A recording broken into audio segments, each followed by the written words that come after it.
Македонското културно наследство и институции се во многу лоша и очајна состојба. Министерот за култура Зоран Љутков предупредува дека негрижата на поранешната власт на СДСМ и ДУИ оставила сериозни последици кои допрва треба да се санираат. Една од институциите која е во многу лоша состојба е Националниот конзерваторски центар, најстарата матична стручна институција од областа на заштитата на културното наследство.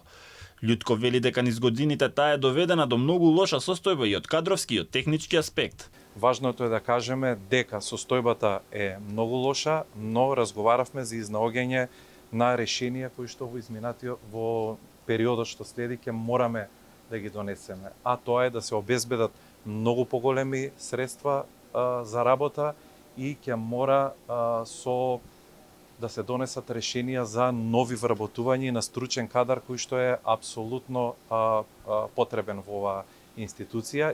На средбата со ВД директорката Ангелина Поповска и совработените се запозна за тековните проекти, чија реализација не е почната делумно поради малкуте средства што се извојувале, а во голем дел поради неажурноста на претходното раководство. Министерот информираше за дефицитот на стручен кадар, административни и помошно-технички лица и нагласи дека владата и министерството многу сериозно гледаат нови проблеми и најави решенија. Разговаравме за едни сериозни проблеми за намалување на кадарот во непосредната заштита, во една установа која што е најстара, матична и која секогаш од самиот зачеток екипирала најстручни експерти. Иако сме непреполовени, туку имаме само 1/3 од потребниот кадар за оваа институција да ја оствари надлежноста на најзначајното наше културно наследство.